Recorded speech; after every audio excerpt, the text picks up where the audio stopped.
হরে কৃষ্ণ। আপনাদের সবাইকে আমাদের এই চ্যানেলে সুস্বাগতম। আজকের অনুষ্ঠানে আমরা আলোচনা করব আসন্ন বৈশাখ মাসের শুক্লপক্ষের মোহিনী একাদশীর সম্পর্কে। প্রথমেই জেনে নেওয়া যাক আসন্ন মোহিনী একাদশীর সময়সূচি সম্পর্কে। বৈশাখ মাসের শুক্লপক্ষের এই মোহিনী একাদশী পড়েছে 8ই মে 2025 অর্থাৎ বৃহস্পতিবার। বৈশাখ মাসের শুক্লপক্ষের একাদশীর ব্রত মোহিনী একাদশীর ব্রত। আজকের অনুষ্ঠানে আমরা আলোচনা করব এই মোহিনী একাদশীর কথা, কে কাকে বলেছেন, এই একাদশীর ব্রত মাহাত্ম্যই বা কী, পারণের সময়সূচি, পারণ মন্ত্র, এই বিষয়ে আজকে আমরা আলোচনা করব। ভগবানের সন্তুষ্টি বিধানের জন্য প্রত্যেককেই প্রতিটি একাদশী পালন করা উচিত, এটা শাস্ত্র সিদ্ধান্ত। নারী পুরুষ সধবা বিধবা প্রত্যেকেরই প্রতিটি একাদশী পালন করতে হবে, যে কোনো অবস্থায়, সূচি অসুচি প্রতিটা অবস্থায়। একাদশী কী, অর্থাৎ একাদশীর তাৎপর্য কেন, আমরা কেনই বা একাদশীর ব্রত পালন করব, একাদশীতে কি কি বিধিনিষেধ, কী কী খাবার দ্রব্য বর্জন করা উচিত, কী কী গ্রহণ করা যেতে পারে, এই সমস্ত বিষয়ই আমাদের অন্যান্য ভিডিওতে অলরেডি আলোচনা করা হয়েছে, আপনারা তা দেখে নিতে পারেন। এরপর আমরা আলোচনা করব এই মোহিনী একাদশীর ব্রত মাহাত্ম্য সম্পর্কে। পূর্ব পুরাণে বৈশাখ মাসের শুক্লপক্ষের একাদশী মোহিনী একাদশীর ব্রত মাহাত্ম্য বর্ণনা করা হয়েছে।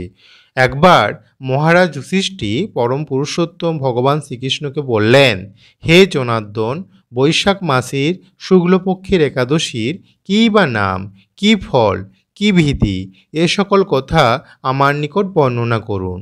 তদ উত্তরে পরম পুরুষোত্তম ভগবান শ্রীকৃষ্ণ বললেন, হে ধর্মপুত্র, আপনি আমাকে যে প্রশ্ন করেছেন, পূর্বে শ্রীরামচন্দ্র বশিষ্ঠের কাছে ওই একই প্রশ্ন করেছিলেন। তিনি জিজ্ঞাসা করেছিলেন, হে মুনিবর, আমি জনকনন্দিনী সীতার বিরহজনিত কারণে বহু দুঃখ পাচ্ছি, তাই একটি উত্তম ব্রতের কথা আমাকে বলুন, যার দ্বারা সর্বপাপ ক্ষয় ও সর্বদুঃখ বিনষ্ট হয়। এই কথা শুনে বশিষ্ঠদেব বললেন, হে রামচন্দ্র, তুমি উত্তম প্রশ্ন করেছ। যদিও তোমার নাম গ্রহণেই মানুষ পবিত্র হয়ে থাকে, তবুও লোকের মঙ্গলের জন্য তোমার কাছে সর্বশ্রেষ্ঠ ও পরম পবিত্র একটি ব্রতের কথা বলছি, তা মনোযোগ দিয়ে শোনো। বৈশাখ মাসের শুক্লপক্ষের একাদশী মোহিনী নামে প্রসিদ্ধা। এই ব্রত প্রভাবে মানুষের সকল পাপ দুঃখ ও মোহজাল অচিরেই বিনষ্ট হয়। তাই মানুষের উচিত সকল পাপক্ষয়কারী ও সর্বদুঃখ বিনাশিনী এই একাদশীর ব্রত পালন করা। একাগ্র চিত্তে তার মহিমা তুমি শ্রবণ করো। এই কথা শ্রবণ মাত্রই সমস্ত পাপ বিনষ্ট হয়। পবিত্র সরস্বতী নদীর তীরে ভদ্রাবতী নামে এক সুশোভনা নগরী ছিল। চন্দ্রবংশজাত ধীতিমান নামে এক রাজা সেখানে রাজত্ব করতেন। সেই নগরীতেই ধনপাল নামে এক বৈশ্য বাস করতেন। তিনি ছিলেন পুণ্যকর্মা ও সমৃদ্ধশালী ব্যক্তি। তিনি নলকূপ, জলাশয়, উদ্যান, মঠ ও গৃহ ইত্যাদি নির্মাণ করে দিতেন। তিনি ছিলেন বিষ্ণুভক্তি পরায়ণ ও শান্ত প্রকৃতির মানুষ। সুমনা, দ্যুতিমান, মেধাবী, সুকৃতি ও ধৃষ্ট বুদ্ধি নামে তার 5 জন পুত্র ছিল। পঞ্চম পুত্র ধৃষ্ট বুদ্ধি ছিল অতি দুরাচারী। সে সর্বদা পাপকার্যে লিপ্ত থাকত। পরস্ত্রীর সঙ্গী, বেশ্যাসক্ত, লম্পট, দ্রুতক্রিয়া প্রভৃতি পাপে সে অত্যন্ত আসক্ত ছিল। দেবতা, ব্রাহ্মণ ও পিতামাতার সেবায় তার একবারই মতি ছিল না। সে অন্যায় কাজে রত, দুষ্ট স্বভাব ও পিতৃধন ক্ষয়কারক ছিল। সবসময় সে অভক্ষ, ভক্ষণ ও সুরাপানে মত্ত থাকত। পিতা ধনপাল একদিন পথ চলেছিলেন।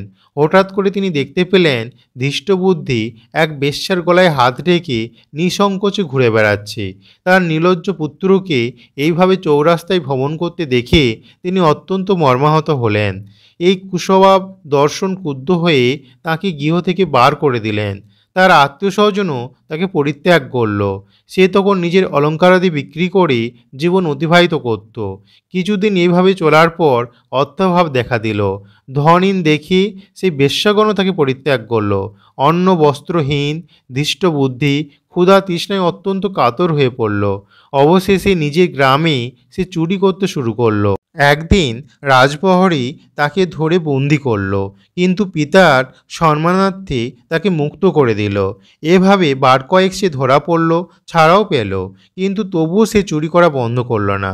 তখন রাজা তাকে কারাগারে বন্ধ করে রাখলেন। বিচারে সে কথাঘাত দণ্ডভোগ করল। কারাভোগের পর অনন্য উপায় ধৃষ্টবুদ্ধি বনে প্রবেশ করল। সেখানে সে পশু পাখি বধ করে তাদের মাংস ভক্ষণ করে অতি দুঃখে পাপময় জীবনযাপন করতে লাগলো। দুষ্কর্মের ফলে কেউ কখনো সুখী হতে পারে না, তাই সেই ধৃষ্টবুদ্ধি দিবারাত্রি দুঃখ শোকে জর্জরিত হলো। এইভাবে অনেক দিন অতিবাহিত হলো। কোনো পুণ্য ফলে সহসা একদিন সে কৌণ্ডিন্য ঋষির আশ্রমে উপস্থিত হলো। বৈশাখ মাসের ঋষিবর গঙ্গা স্নান করে আশ্রমের দিকে প্রত্যাবর্তন করেছিলেন। শোকাকুল ধৃষ্টবুদ্ধি তার সম্মুখে উপস্থিত হলো। ঘটনাক্রমে ঋষির বস্ত্র থেকে এক বিন্দু জল তার গায়ে পড়ল। সেই জলস্পর্শে তার সমস্ত পাপ দূর হলো।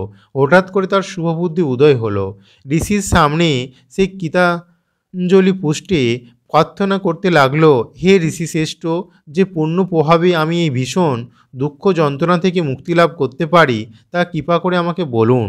তদুত্তরে ঋষিবর বললেন, বৈশাখ মাসের শুক্লপক্ষের মোহিনী নামে যে প্রসিদ্ধ একাদশী আছে, তুমি সেই ব্রত পালন করো। এই ব্রতের ফলে মানুষের বহু জন্মার্জিত পর্বত পরিমাণ পাপরাশিও ক্ষয় হয়ে থাকে।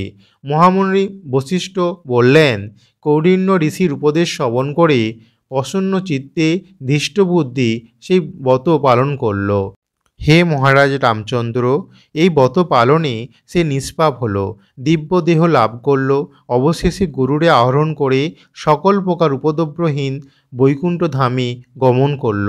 হে রাজন, ত্রিলোকে মোহিনী ব্রত থেকে আর শ্রেষ্ঠ ব্রত নেই।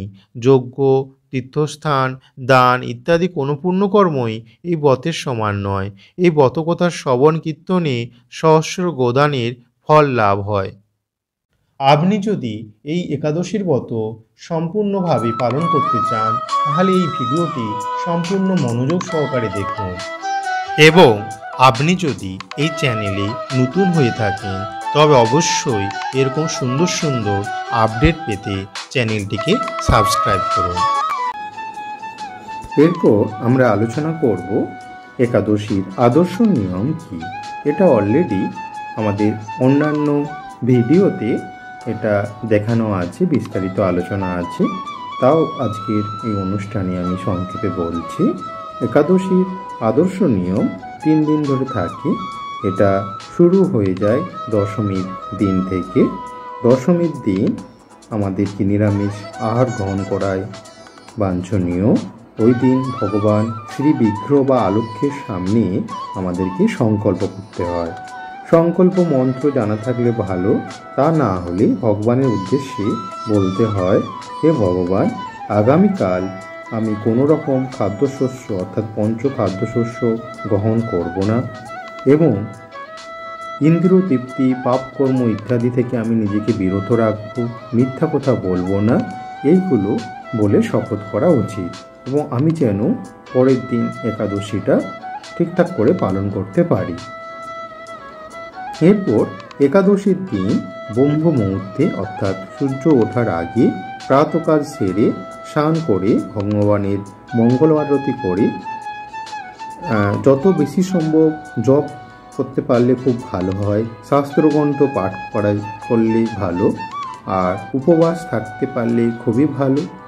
আর যদি না পারা যায় তাহলে সামান্য ফল, দুধ, একাদশীর যে খাবারগুলো খাওয়া যায় যেমন কুমড়ো, কাঁচা কলা, পেঁপে, আলু, সূর্যমুখী তেল কিংবা বাদাম তেল, এইগুলো দিয়ে কোনো সবজি তৈরি করে ভগবানের উদ্দেশ্যে দেখিয়ে সেইগুলো গ্রহণ করা যেতে পারে, অর্থাৎ অনুকল্প প্রসাদ। তবে খুব বেশি সম্ভব খাবার না খাওয়াই ভালো, কারণ একাদশী তো মানে তো ফাস্টিং, নট ফিস্টিং, অর্থাৎ উপবাস করা।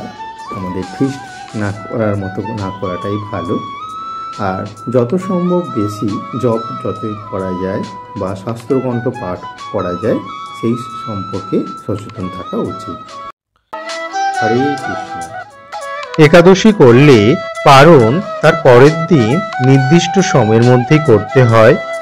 আর ওই দিন সকাল সকাল ঘুম থেকে উঠে অর্থাৎ ব্রাহ্ম মুহূর্তে ঘুম থেকে উঠে প্রাতঃকর্ম সেরে স্নান করে ভগবানের মঙ্গল আরতি দর্শন দেখিয়ে আর পারণ মন্ত্র বলে, পারণ মন্ত্রটা হচ্ছে অজ্ঞান তিমিরান্ধস্য বত নানেন কেশব ওষিদ সম্মুখ নাত জ্ঞানোদৃষ্টি পদভ্রব।